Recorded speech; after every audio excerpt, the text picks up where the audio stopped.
Hey everyone, we're back with another great before and after Skype with Vicki. Hi Vicki. Hi, how are you doing? Great. Listen, I wanted to share with our viewers your story.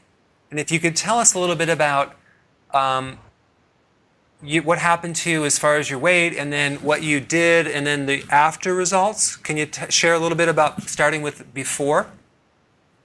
All right, yeah. Well, I had a lot of problems all after having children. A lot of people gain weight after having kids. Well, that really wasn't the case with me. It was years after, when my children were in elementary school, that things started happening. My thyroid shut down. I got put on Synthroid, and the Synthroid didn't react to me like it's supposed to. All I wanted to do was sleep, and the way I felt was I just made me feel like a zombie. I had no energy. All I wanted to do was sleep. So I just decided that I would rather be fat and happy than skinny and a zombie. So I got off the Synthroid. I tried multiple things throughout the years, from juicing. I don't want to name everything that I did, because I don't want to, what works for some people didn't work for me. So I don't want to, talk out of school. But I tried for years the low fat, and I just kept getting fatter and fatter. I didn't quite understand what was going on, because if you looked at what I ate a lot of great vegetables. I ate a lot of organic. I was really very choosy in my shopping, but I chose low fat. And so on Facebook, I had been watching a girl named Dreama, and once she got up to about 135 pounds lost, I was very, just what is she doing? I've got to figure this out. So she told me all about keto. So I looked it up. I did a lot of research. It went against everything that I had been told, this food pyramid that we're taught. And so I thought, well, let me give this a shot. 7 months in, I lost the bulk of my weight. I was 18-20, size 18 and 20. And I kind of try to focus more on size than I do on weight, because everybody looks different at a different weight. Everyone's body build, I think, is a little bit different. And so, as I said, I think a lot of people focus too much on how much they weigh. I think you should focus on how healthy do I feel, how healthy do I look. I mean, that's my mentality, because I feel so much better. My daughter is just ecstatic about it. She's 30 years old. And so my son is 28, and my youngest son is 19. So they're all very happy about me getting healthy. How old are you? Sorry? How old are you? I'm 49. Wow. That's awesome. So I will be 50 in March. That's awesome. So, but this is the first time in my life that I remember really feeling 100% confident and 100% healthy, and I'm not at my goal yet. So, what's your size now? Right now I wear a size 6'8". That's really awesome. That is Which awesome. I think sizes have really changed over the years, because I remember being a size 9, and I was 107 to 120 pounds. And so now I weigh more than that, and here I am a 6'8". So I believe sizes has changed a lot. Sounds like it. I know. Are you finding other benefits, like with your energy and the thyroid symptoms are changed? Yeah, my thyroid is 100% working. I've had a full physical. They've checked my thyroid. They have checked all my cholesterol, everything. My LDL is 94, my HDL is 96, and my triglycerides are 53. So everything is perfect. And I feel, just like, I don't know how to explain it, but if I look at pictures of what I looked like even before I gained weight to what I look like now, I look actually younger now than I did 20 years ago. Wow, that's incredible. I know. I'm like, you don't look like you're 49. You don't look like you're old enough to have a 30-year-old child, basically. Yes. Um, Thank you. so another question I had about your thyroid. So if you take Synthroid, a thyroid medication, and you don't feel better, usually that means your thyroid problem is usually secondary to something else. So I have two questions, because usually thyroid comes from either a gallbladder liver issue or high estrogen from an overactive ovary. So do you say that your symptoms in the past were more cycle related, heavy cycles, or more digestion? I think it was maybe a mix of both because I ended up having my gallbladder taken out. And then I ended up with a lot of other female problems that ended up having a hysterectomy. So I think it was a mix of both. Yeah, because without a thyroid, it's harder to convert the T4 to T3. So that would explain a lot. Interesting. So how many meals a day do you consume now? I eat when I'm hungry. So sometimes I get up and, I get busy throughout my day and I go to the gym, I work out. I like to work out before I eat. If I go to the gym after I eat, I just don't have as much energy. I don't know how to explain that. It's like I feel heavy, but I really like to work out before I eat. And so I can have anywhere from, 2 to 6 meals a day.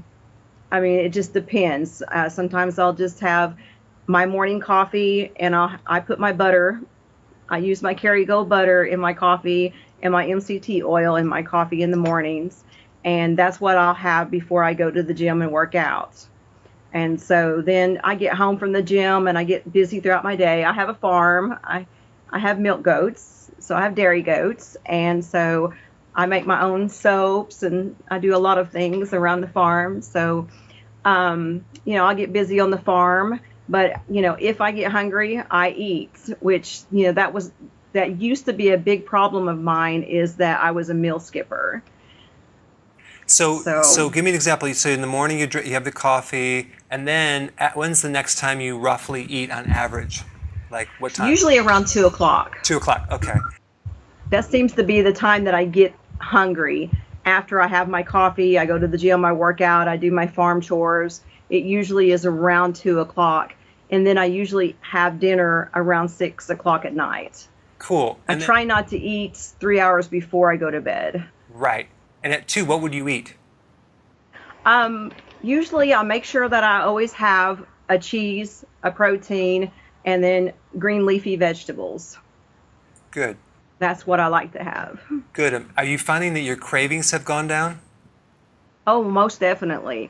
Because used to, my biggest craving was donuts, maple donuts. Yeah. That's the gallbladder problem. Wow.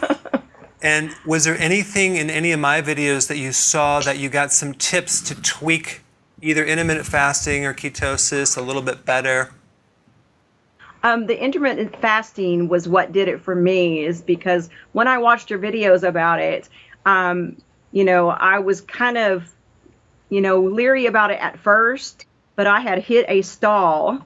And so I watched more videos and decided I was going to give it a try, because I had hit a stall for several months, but I was still losing inches and I still felt fabulous. So I wasn't giving up, and I've gone too far to give up. And so I tried it one morning and I actually lost 2 pounds that day. So I was pretty amazed, and I had gone to the gym, worked out, came home, and I ate roughly around 2 o'clock. That seems to be my time that I get hungry.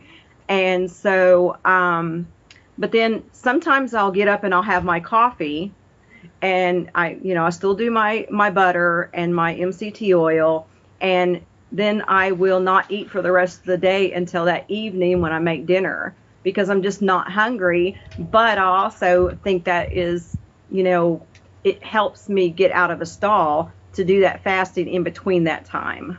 And for those of you that don't know what we're talking about, and it's probably a new thing, the reason why intermittent fasting is so powerful is that you're going longer between meals and you're allowing insulin to go lower. So when insulin goes lower, your body starts pulling fat from its reserve. Every time you eat, you spike insulin. So if you can go longer and you can add fat, like she's saying, with your coffee that sustains you longer, then you will be satisfied and you'll be fine. But by doing intermittent fasting, you can increase growth hormone by up to 2,000%. That's the anti-aging hormone. That's probably why you're looking younger. And also, it gives your gallbladder a chance to reset. It gives your digestion a chance to feel better. It decreases inflammation. And you combine it with healthy keto, you're going to be in good shape. So that's awesome. Are other people like also commenting on like how you're looking healthier? Are they saying anything like, "Wow, what are you doing?" I have a lot of comments. People want to know what I'm doing, but people want to know, if I've had Botox, different things. I'm like, no, this is keto. Keto is the fountain of youth. I'm telling you, it is definitely the fountain of youth, because you not only feel better on the inside, you feel better on the outside. And it's like, through the years, seeing other people lose weight, I've seen people lose weight and then they look 20 years older after they lose weight. And I really do think, from all that I've looked at and everything that I read, believe me, I have a lot more to learn. But everything that I've read, I really think it's the high fat that makes us look healthier and makes us look younger. You think about what our great grandparents ate. They ate that high fat diet. I totally agree with you. Of course, there's this whole movement to get everyone off fat, but you're going to look older. Your skin's not going to look good. I mean, I'm going on 53. I mean, I don't have a lot of wrinkles. I mean, I eat a lot of fat. The fat is needed for all the cells, the skin, your brain, but you just have to be able to digest it. And apparently, you without a gallbladder are able to digest it, probably because of the intermittent fasting. You have a chance to, not stress that bile too much. So I think you did really well. I mean, I'm impressed. Well, thank you. That's been a big question for me. A lot of people have asked me, I don't have a gallbladder, I can't do keto. I'm like, well, I don't have a gallbladder either. And I haven't had any problems with it. So, and I do take probiotics every day. So I don't know if that's what helped me, or I'm not sure. I think like it's I helping said, I'm you. still learning. I think it's going to help you. Because you're doing intermittent fasting and you're eating healthy and you're not doing a lot of carbs, your liver is probably adapted, and you're probably, as soon as you eat, it releases a little bile, because you have a little tube that goes from your liver down to your intestine now. You just don't have the concentration, so the liver must be concentrating it. The only thing I would tell people if they don't have a gallbladder is just watch to see if you have any symptoms with fat-soluble vitamin issues, like can't see in the dark too well when you're driving. Let's say your skin's getting drier. Those are all indications that you need some help. In that case, you could do some bile salts, gallbladder support, and then you'll be fine. But I think if you don't seem to need it and your skin's looking good, I wouldn't even worry about it. But sounds like you're doing great. So ride the wave. But a lot of people don't understand about bile, what it is. They don't get it, so they end up looking older, and they just have a lot of digestive issues. But you need that bile to pull out the fat-soluble vitamins, vitamin A, D, E, and K. So, yeah, I think you did really good. Awesome. Well, I want to thank you so much for your interview. I think you have a lot of similar symptoms that other people have, and a similar story to other people, and they can relate to that. So that's really good. And just to know that you've done it. So I think it's going to help other people get some more ideas about, they should probably take action as well. Right. And the one of the things that I like to always tell everybody is, when you start keto, everyone wants to talk about the keto flu. And I see so many people, when they go through it, they just throw their hands up and give up. And you just can't do that. You can't do it, because if you just get through it, it's just going to be right around the corner, and then everything is going to be okay. Let me just kind of talk about that. Keto flu is a symptom where all of a sudden you start feeling tired. It has to do with the transition from sugar burning to fat burning. It's called keto adaptation. When you're building new cellular enzymes from sugar to fat, it's a transition, and it requires a lot more B vitamins and potassium. So, and even some sodium. So if you're low on that going in there because you're not having enough vegetables or you're not having any B vitamins I recommend nutritional yeast or some potassium supplement, you won't have hardly any symptoms if you know what you're doing. So on the videos, YouTube, I actually have every single possible symptom that you could go through in the transition, and you can watch those and just get ideas. But yeah, I recommend nutritional yeast, and those things should just go away like that. And the other thing is that if you start noticing muscle weakness, that's sodium loss. So you need more salt. If you point your toes and notice that you're getting cramps in the calf, that's more calcium. So I show you basically what to do for different situations. And I just want to mention one thing. A lot of people watching already have my book, The 7 Principles, but the new one is out. This is supposed to be out last January 1st, so it's a little overdue. There's a lot of pre-orders people are going to be a little upset because it's not out yet, but it's out now. And it has all the details about keto, intermittent fasting, how to do it right, with a ton of Q&A, how to make healthy desserts called keto bombs. And it also has in there how to add into your body type. So if you have a little more thyroid issues, how to tweak the diet to even be more strategic in what you're doing. So it's just all about giving people better ideas to overcome these issues, so that way they can stick to it longer. So, awesome. I just tell everybody to not give up, just keep moving forward, and you're going to get through it. Now, myself, I didn't ever go through the keto flu, and I don't know if that has to do with that I started paleo first, and I had lost some weight, gained it almost all of it back, and so then that's when I started keto. So I don't know if it was because of that transitioning that the only thing I had was severe headaches, and so I didn't go through a lot of the feeling like you actually have the flu. But I've had friends that had it. I have a friend right now that she's just started keto, and she's 2 weeks into it, has lost 20 pounds.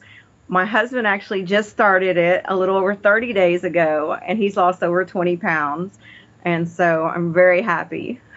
I'm glad you just brought that up, because then I have to make one more point. When you lose 20 pounds or 10 pounds in a week, the most you can actually lose of fat is 2 pounds. So you're losing a lot of fluid, right? And Right. with fluid comes a lot of potassium and sodium loss. So that means that you may end up with some issues that you just have to put that back. And that's the issue with people don't realize they need a lot of sodium. If they don't have the sodium, they can't maintain the fluids that well. So it's really simple when you understand it. But yeah, well, that's awesome. So thank you so much, Vicki, for Thank you. sharing your story, and I love it. I think you did wonderful. So keep up the good work. And I know that you have more goals to achieve, but maybe in like a couple months we'll do another one, like an update. Oh, that would be awesome. Thank you. All right. I hear the chickens in the background, so it sounds like you gotta go. All right. Thank you. All right. You're welcome. Thanks. You have a great day. You too. Bye.